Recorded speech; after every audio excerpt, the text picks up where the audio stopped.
Shatima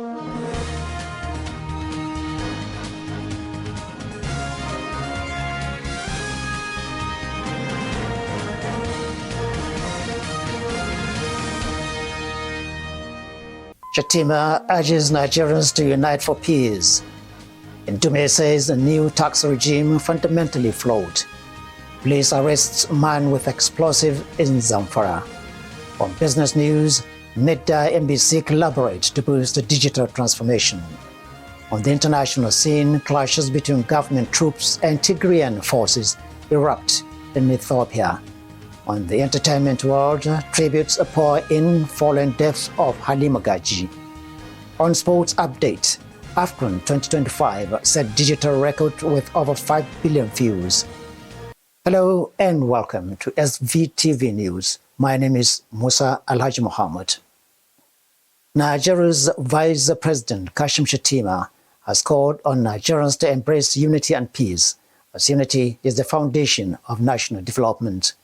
Shettima made this known on Wednesday in Jos, the Plateau State capital, when he paid a courtesy call on the chairman of the State Council of Chiefs, Jacob Gang Buba.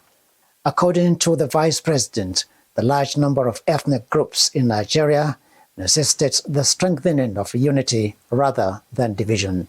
The vice president, who was in Plateau to welcome the state governor Caleb Mutfwang, who defected to the APC, commended traditional rulers in the state for their efforts in ensuring peace and harmony among the people.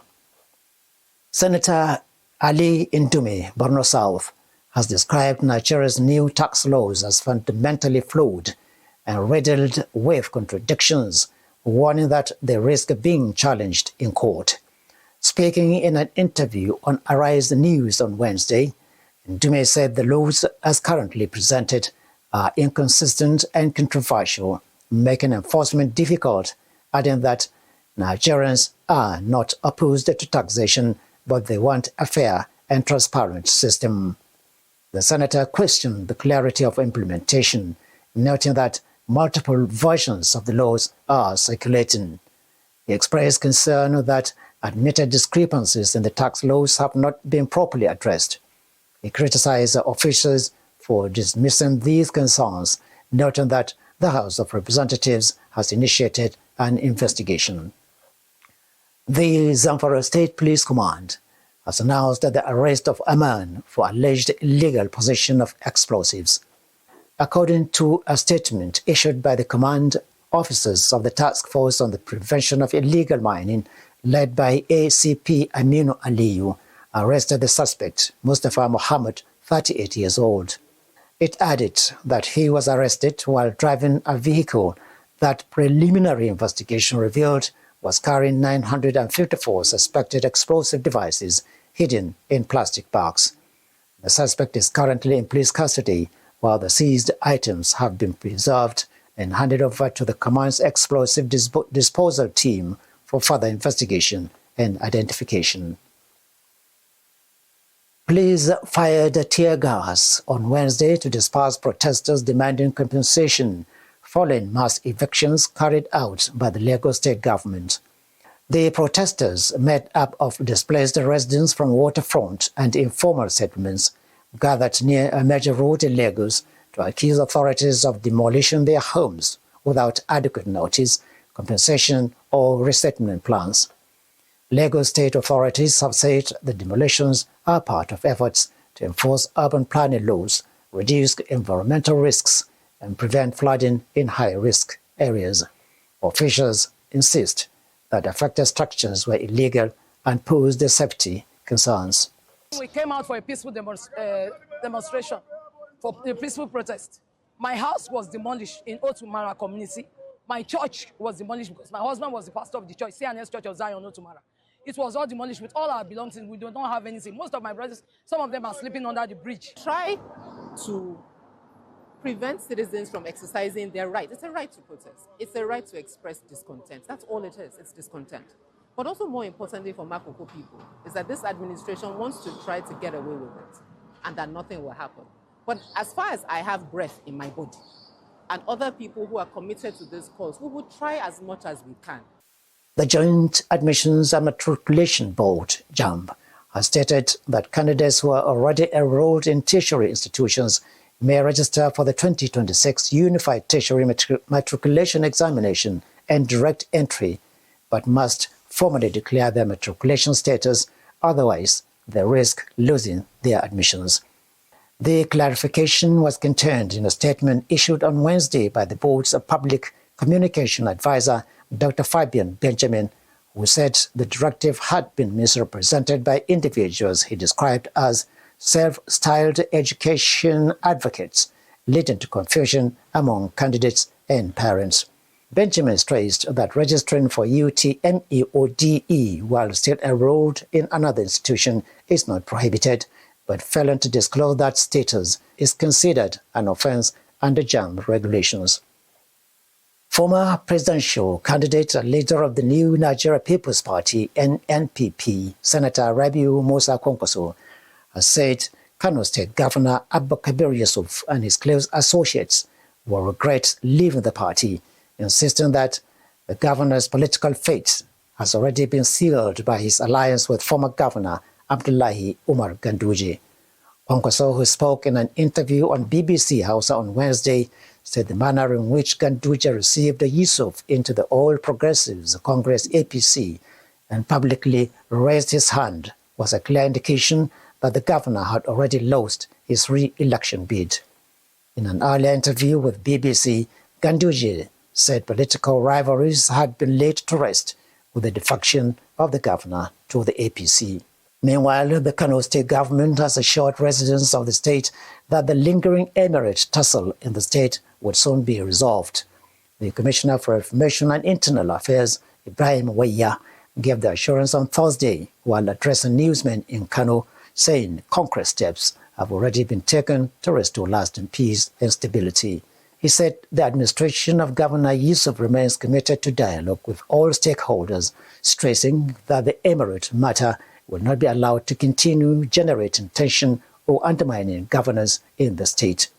Recall that Muhammad Sanusi II was reinstated as the 16th Emir of Kano in May 2024, following the removal of the 15th Emir, Aminu Ado Bayero, after Yusuf signed the Kano State Emirate Council Repeal Law 2025. Now to business news.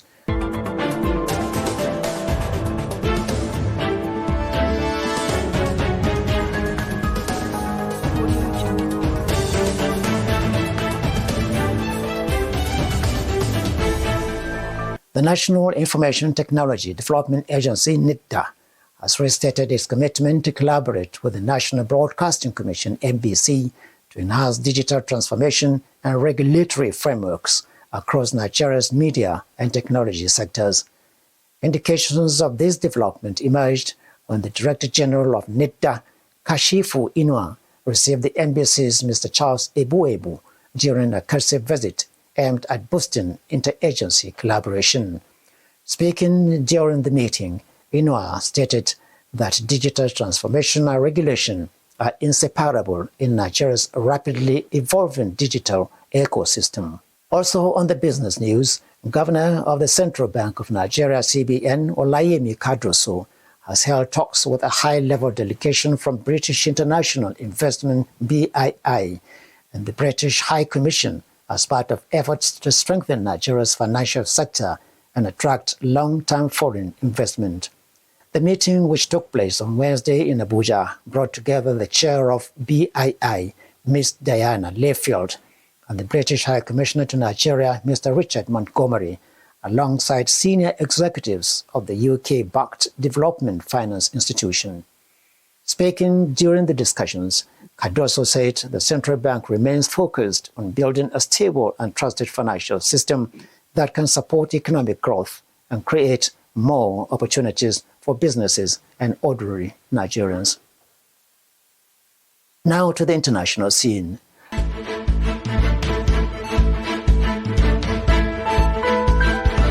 Audio Jungle.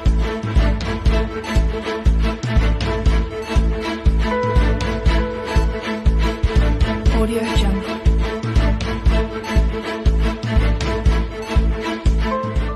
Clashes between Ethiopian federal government troops and Tigrayan forces have erupted in the country's northern Tigray, a region still devastated and impoverished from a full-blown war and more recent huge cuts in international aid.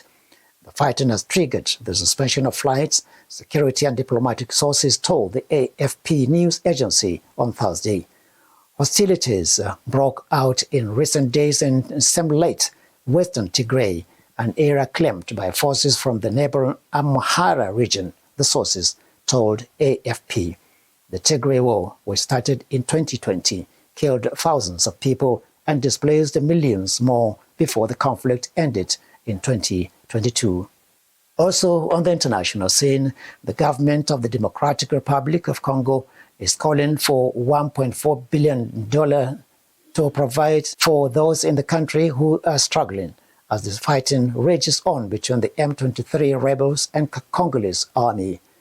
Bruno Lemachand, UN humanitarian coordinator in the DRC, said there are currently 5.3 million people internally displaced within their own country, mainly because of conflict. Bruno also said that there are also 4.1 million people who have returned recently, including 3 million in 2025, largely due to the M23 crisis. Since 2021, the M23 group, which the UN accuses of being backed by Rwanda, has fought with the Congolese army, claiming some 7,000 lives last year alone. On the entertainment news, Senegalese actress and model Halima Gadji has died at the age of 37 in France following an illness. Condolences from France have been pouring in. Gadji was best known for playing Mariam Dial in the popular Senegalese series Mistress of a Married Man, a role that many will remember her for. Born in 1989 in Dakar, Gadji launched her career as a model at the age of 15 before delving into acting and entrepreneurship. The Senegalese culture minister was also among those who paid their respects, saying that Gadji revealed to the general public through iconic roles. She has embodied characters with sensitivity and commitment that have resonated deeply within society, contributing to making audiovisual media a space for reflection, dialogue, and sharing. On sports updates, CAF says Afcon 2025 set digital record with over 5 billion views. And Real Madrid face playoff after 4-2 loss to Benfica. For these stories, let's join Shamsuddin Abubakar Sadoki. Afcon 2025 set digital record with over 5 billion viewers. The CAF says African Cup of Nations Morocco 2025 record a landmark digital footprint, generating a record 6.1 billion digital impressions and 5.2 billion viewers across the social media platform. The figures released on CAF's social media handle on Wednesday, representing an improvement on previous editions of the tournament.